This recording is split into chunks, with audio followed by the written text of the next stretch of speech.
If you've been following the channel, you'll know that the Jetboil Minimo is one of my favourite stoves. I've had this now 2.5 years, so I thought it's time I gave you a proper review. I'm telling you what I really love about it and some of the things that aren't quite so good.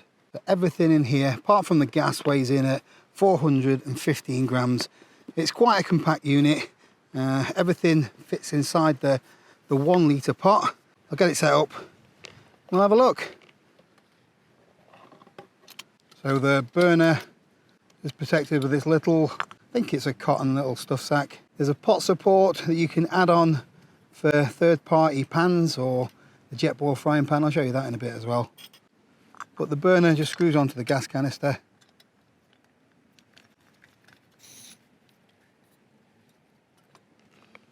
There is foldable canister support. That gives you that little bit of extra stability. On the bottom of the 1 litre pot there's a measuring cup. There are markers on the side there. My eyes aren't very good though. And then the pot fits on top of the burner.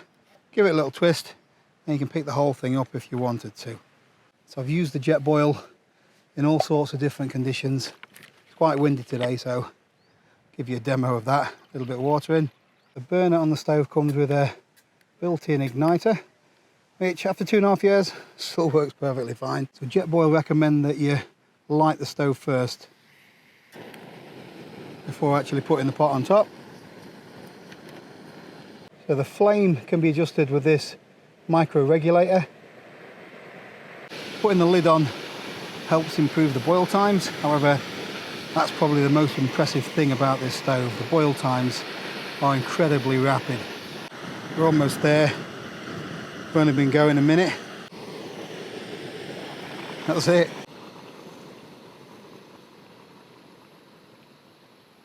So another really great feature is the simmer control on this. It's really fine. So it's great for delicate things that you need to cook. Let's turn it off. So you can, if you want, like I said, just pick the whole thing up. It's quite sturdy. However, on uneven ground, that's one of the things that you need to be wary of about these quite tall stoves. Because if you're not careful, you can easily knock them over. And the Jetboil Minimo is no exception. So taking a look at the pot, this is actually where all the magic happens. So there is a heat sink along the bottom there, which distributes the heat really well, condenses it all into the bottom of the pot, which makes the boil times really quick, and also means that this stove is really efficient on gas. I've done loads of testing against lots of other stoves, and this is by far the most efficient of my stoves when it comes to gas. So this regulator is also designed to ensure that this stove performs down to temperatures of -6 degrees. You should get constant pressure and performance down to that level. But from my experience, when I go below freezing with this stove, I need to put something over the gas canister because that's what gets like a frost building up on the outside. So putting some kind of cover on the canister does help the performance in cold weather. I really like the pot handles on the Minimo. They fold up against the outside, so it blends in quite well, and they've also got a protective heat-proof little cover on them so you don't burn your hands. Some of the titanium pots that I've got, when you pick them up, they can get quite hot. So also on the outside you'll notice the pot cozy. This is really good for insulating the pot, so that will reduce boil times, but also it means that it can keep your food hotter for longer inside. So you can actually put something like noodles in there, bring it up to the boil with the lid on, then turn the gas off and allow it to finish cooking inside the pot. This little cozy keeps all that heat in there.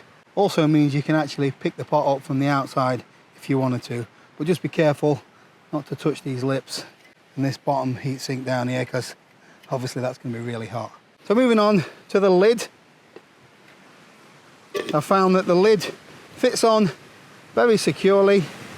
It's got a number of little features on it. There's a mouthpiece there for drinking with, and a little strainer for straining your boiled potatoes or your pasta. That mouthpiece doesn't get hot, so you don't burn your lips when you're having a brew. And the strainer, that works pretty well. I always keep my thumb on there just to make sure the lid doesn't fall off. You don't want your dinner ending up all over the floor. Now we've got that water out, we'll see how the pot's fared over 2.5 years. So the inside of the pot has fared really well. Very easy to clean. There's been 1 or 2 times where if you're not careful with the regulation of the heat, you can burn the bottom of the pot. Underneath as well, really no marks at all. It's fared incredibly well. The outside cosy is the same. I've had to wash that the odd time or two. But other than that, it's been really durable. As I've already said, this is the most efficient stove that I've used, and on average I'd say I'd get about 10 litres of water out of one of these 100-gram canisters.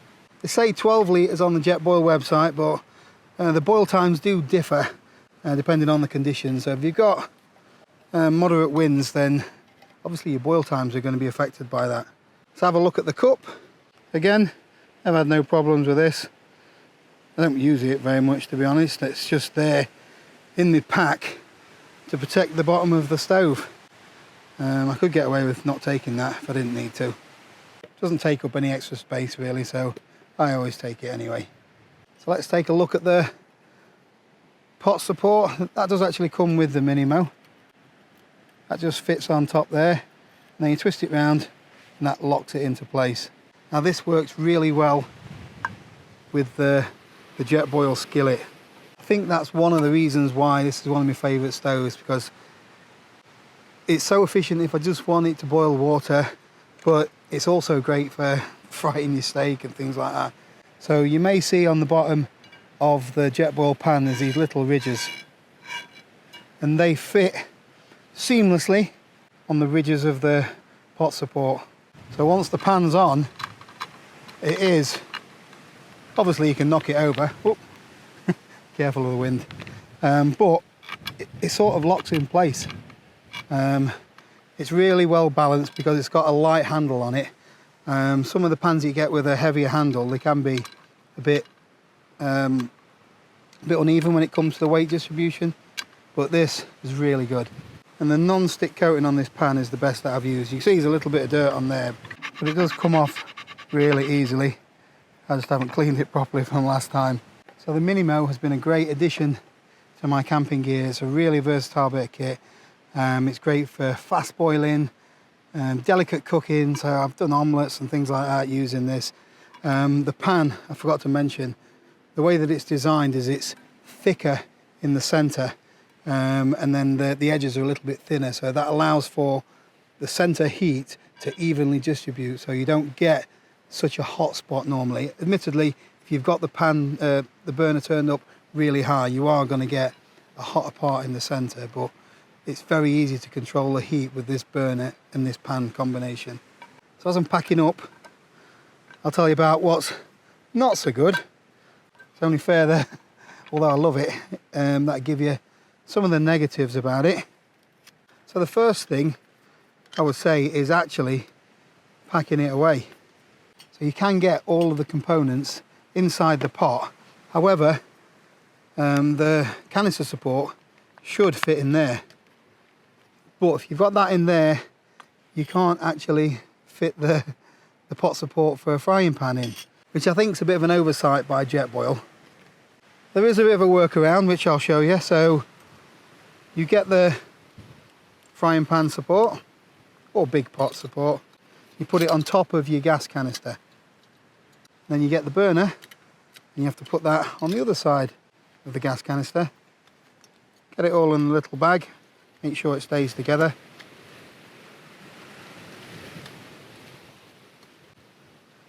And then this can go inside the pot, and you have to push it to one side.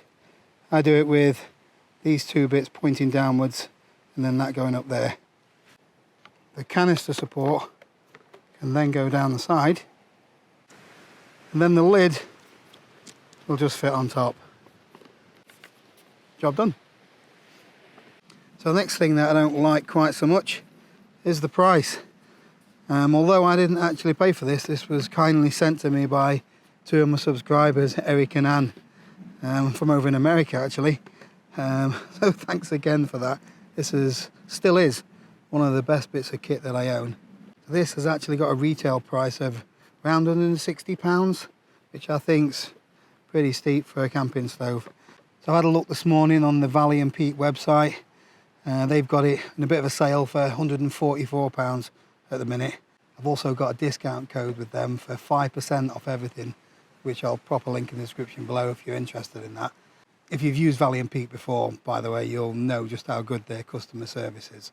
So yeah, it is an expensive stove, but if I did happen to lose this, me personally, I would get it again, because I think it is a superb bit of kit. And this is probably where a lot of people will leave a comment below, and please do, will say that they've got a cheap Chinese copy of these and it's just as good. I'm not buying it. I've tried all of the cheaper versions of this, and yeah, they do work, and they are, some of them, really good value for money. Some of them are downright dangerous, but you're paying for the original and the best, in my opinion. There are a couple that are decent quality. The MSR Windburner is a really good stove. However, for me, that is just for boiling water. It's not got the same sort of simmer functionality. And the Primus Etta Light is also a really good stove. But the other ones that you can pick up for about 30 quid, me personally, I'd avoid them. And the last thing, I sometimes don't take this because it's a little bit heavy and a little bit bulky. If I'm only going to be boiling water for dehydrated meals and I'm doing long hikes, etc., I'll sometimes take just an alcohol stove and a smaller titanium pot. But if I'm wanting the works, where I'm having steak, pork chops, anything like that, or anything where I need some proper cooking functionality, I'm going to take this over one of those kind of alcohol stoves anyway. So in summary, if you want a really good quality stove that is rapid on boil times, really efficient on fuel, and it's versatile enough to cook proper meals on, then I don't think you'll go wrong with the Jetboil Minimo. Let me know in the comments if you disagree with that. But that's it for this one. Thanks for watching, and I'll see you next time.